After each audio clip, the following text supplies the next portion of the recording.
Estamos aqui com o Valdemar Pires, ele que foi presidente do Corinthians exatamente na época da democracia corintiana. Eu queria que o senhor falasse como é que foi durante esse período aí, que foi um boom aí na história do futebol.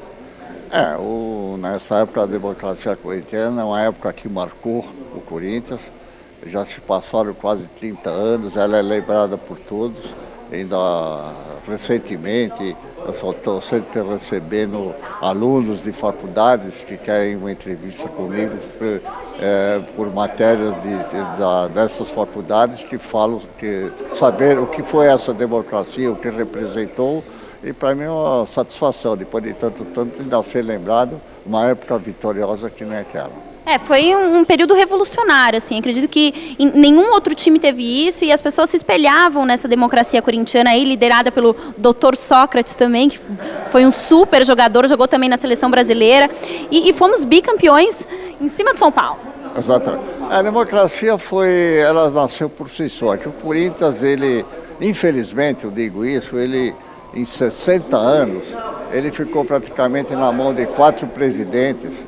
Então, eu acho que isso daí foi o nosso lema da democracia, era aquela, não se perpetualizar no poder. É uma renovação, seria? Seria uma renovação, porque nós tivemos naquela época, nós tivemos um presidente chamado Alfredo Inácio Trindade, ele ficou 15 anos, depois tivemos o Vadilu 15 anos, mas Matheus mais 15.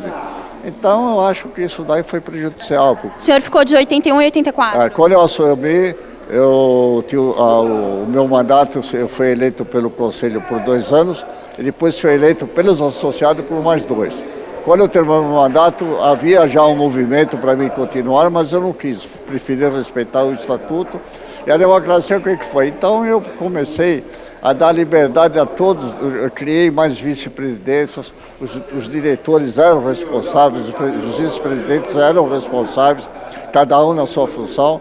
Então os jogadores tiveram uma parte ativa na diretoria, eles quando iam contratar um jogador ou outro atleta, eles opinavam, faziam uma eleição para ver se aquele atleta era bom. Eu acho isso muito bacana, porque eles sabem o que está acontecendo dentro de campo. Exatamente. Os casados, eles não se concentravam, os solteiros.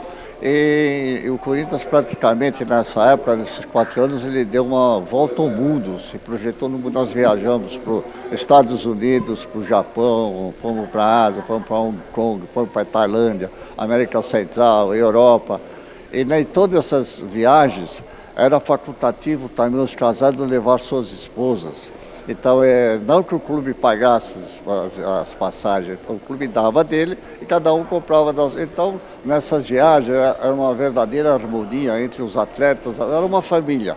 Então, por isso que nessa época o Corinthians foi uma época muito consagradora e que deixa saudades. E eu acho que essa liberdade também para o jogador dá mais responsabilidade para ele, né? Ele vê que tem um peso em cima dele, que ele tem que saber administrar e esse negócio de poder também levar a família. Eu acho que o psicológico conta muito também nessa hora, ele fica ali mais feliz, né? Inclusive no próprio conselho do clube, os jogadores participavam. Nós pusemos 3 jogadores, o Vladimir, o Sócrates e o Casagrande, eram conselheiros do clube.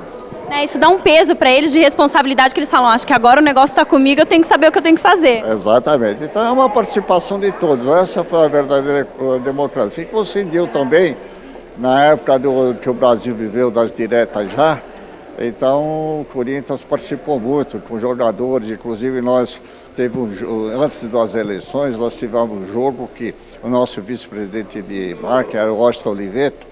Aí ele escreveu na camisa, né? Dia 15, vote no peito, depois atrás, democracia corintiana. Aí isso houve até uma chamada por parte do presidente do CND na época, né? Que ele não queria misturar com política, com futebol, isso, aquilo, mas deu tudo certo. Mas até nisso o Corinthians enfrentou também. E o que o senhor está achando agora do novo CT do Corinthians? Muito bom. Isso é uma coisa que a gente sonhava, fizemos, na nossa gestão, reformamos muito o Parque São Jorge, fizemos muita obra, como aquele balneário, outras coisas, obras importantes. Mas essa daqui é uma obra que a gente já sonhava naquele tempo, uma obra desse vulto, tirar o futebol do Parque São Jorge, junto com os associados, porque quando vai bem, tudo bem. Quando vai mal, há uma pressão muito grande, então tirava a liberdade, os jogadores têm que sair correndo. Então isso aí foi uma... Está de parabéns, muito bom, muito bonito, ótimo mesmo. Muito obrigada, seu Valdemar, e obrigada por toda a colaboração que você deu aí para o Corinthians durante o seu mandato como presidente. Tá, muito obrigado e parabéns a todos nós. Né?